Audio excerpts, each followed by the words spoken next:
بسم اللہ الرحمن الرحیم۔ السلام علیکم ورحمۃ اللہ وبرکاتہ۔ نون ساکن اور تنوین کے تفصیلی احکامات۔ دا ڈیٹیل رولنگ اباؤٹ نون ساکنہ اینڈ تنوین۔ نون ساکن جس پر کوئی حرکت نہ ہو، یعنی زبر زیر پیش نہیں ہے، وہ سکون سے ہے، وہ نون ساکن ہے۔ نون تنوین وہ نون ساکن زائد جو کلمہ کے آخر میں واقع ہو، یعنی ون ایکسٹرا نون ساکن جو کہ آپ کو لیٹر کے ورڈ کے اینڈ میں مل رہا ہے۔ اب ان دونوں میں ڈفرینشیٹ کیسے کیا جا سکتا ہے؟ نون ساکن اور تنوین میں فرق۔ نون ساکن لکھا ہوتا ہے جبکہ نون تنوین لکھا نہیں ہوتا۔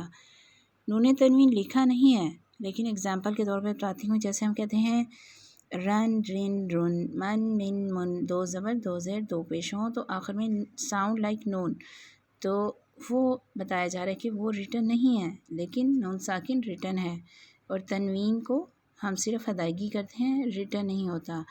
نون ساکن اسم فعل حرف میں آتا ہے۔ نون ساکن کہاں پایا جاتا ہے؟ ناؤن میں بھی اور ورب میں بھی اور لیٹر میں بھی، جبکہ نون تنوین صرف اسم میں آتا ہے۔ نون تنوین only consist in nouns۔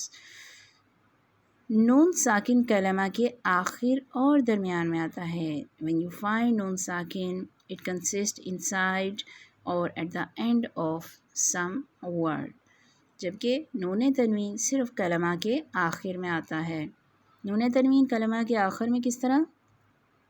یعنی آپ جب دو زبر دو پیش اور دو زیر پڑھتے ہیں تو آپ دیکھیے وہ آپ کے ورڈ کے اینڈ میں ہی ہوتا ہے۔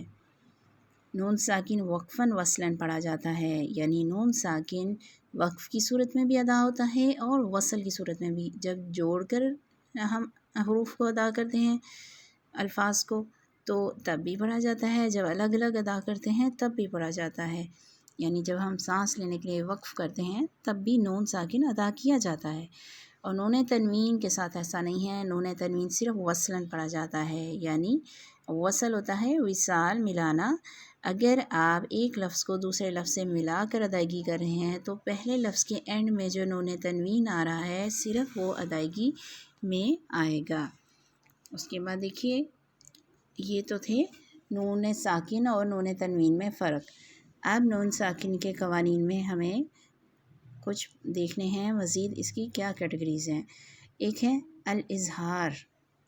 اظہار کا لغوی معنی ہے ظاہر کرنا، اور اصطلاحی معنی نون کو اس کے مخرج سے بغیر غنہ کے تمام صفات کے ساتھ ادا کرنا، یعنی نون جس طرح اپنے مخرج سے ادا ہوتا ہے، جس میں غنہ نہیں کیا جاتا، جیسے ہم اردو میں نون بول رہے ہیں، جیسے اگر ہم کہیں ناک، مان، کان، نون بولا نا تو بغیر غنہ کی بولا اور اپنے مخرج سے ہی ادائیگی کی، تو same way when you pronounce in اظہار، ظاہر کر کے، تو آپ کیا کرتے ہیں کہ اس کو مخرج سے بغیر غنہ کے تمام صفات کے ساتھ ادا کرتے ہیں۔ اس کا قاعدہ کیا ہے؟ نون ساکن یا نون تنوین کے بعد حروف حلقی میں سے کوئی حرف آ جائے، یعنی نون ساکن ہے یا نون تنوین ہے، ان کے بعد اگر حروف حلقی کون سے تھے؟ حمزہ، ہا، عین، ہا، غین، خا، ان میں سے کوئی حرف آ جائے، اینی لیٹر کمز آفٹر نون ساکن اور نون تنوین، تو اظہار ہوگا۔ اس کو اظہار حلقی کہتے ہیں۔ اور حروف حلقی آپ کو بتائیں گے حمزہ، ہا، عین، ہا، غین، خا۔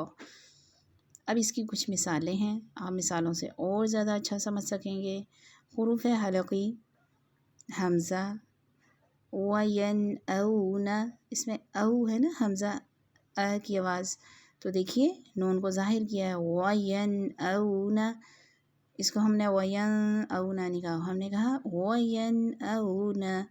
دو کلموں کی مثال دیکھتے ہیں، من اعطا، من دیکھیے حمزہ آگے کتاب انزلناہ، یہاں تنوین کی مثال ہے۔ اب آپ کو اور زیادہ تنوین واضح ہو جائے گا، کہ نون تنوین کیا ہے؟ کتابن، بن دیکھیں دو پیش ہے نا، اور آخر میں ساؤنڈ کر رہے ہیں لائک نون. کتابن انزلناہ. پھر ہم ہا کی مثال دیکھتے ہیں ایک کلمہ میں، وَيَنْهَوْنَ مَنْ هَاجَرَ فَرِيقًا هَدَى. العین، الأنعام، من علم سمیع علیم. الحاء، ينحتون من حاد اللہ عزیز حکیم. الغین، فسينغضون من غسلین قولا غیرہ. الخاء، والمنخنقۃ من خشی لطیف خبیر. لطیف خبیر. یہ تو تھیں اظہار حلقی کی مثالیں، ایک کلمہ کی، دو کلموں کی اور تنوین کی. تمام مثالیں بتائی گئیں. قاعدہ پھر دہرا لیجئے. نون ساکن یا نون تنوین کے بعد حروف حلقی میں سے کوئی حرف آ جائے تو اظہار ہوگا، اس کو اظہار حلقی کہا جاتا ہے. اظہار حلقی کے اب کچھ مراتب ہیں کہ کیا لیولز ہیں، کیا ڈگریز ہیں. سب سے زیادہ اظہار کس موقع پہ ہوگا؟ اس کی 3 ہمیں نظر آ رہی ہیں کلاسیفیکیشن: اعلیٰ، وسطیٰ، ادنیٰ. اعلیٰ میں جب نون ساکن و تنوین کے بعد حمزہ ہا آ جائیں تو بہت ہی کلیئر اعلیٰ قسم کا اظہار حلقی ہوتا ہے. وسطیٰ جب نون ساکن و تنوین کے بعد عین ہا آ جائیں تو وسطیٰ درجے کا، سینٹرل، یعنی بہت زیادہ نہ لو نہ ہائی.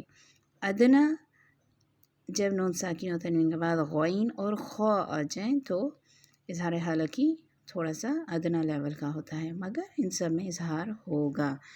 تو یہ تو آج آپ نے پڑھا الاظہار. الاظہار آپ نے پڑھ لیا. نیکسٹ ہم پڑھیں گے انشاءاللہ الادغام. اور آپ لوگ سجیشن کمنٹ باکس میں لکھ سکتے ہیں کہ آپ کو سمجھ آتی ہے یا نہیں، اور مزید آپ کیسا چاہتے ہیں کہ آپ کو سکھایا جائے. وآخر دعوانا الحمدللہ رب العالمین. السلام علیکم ورحمۃ اللہ وبرکاتہ.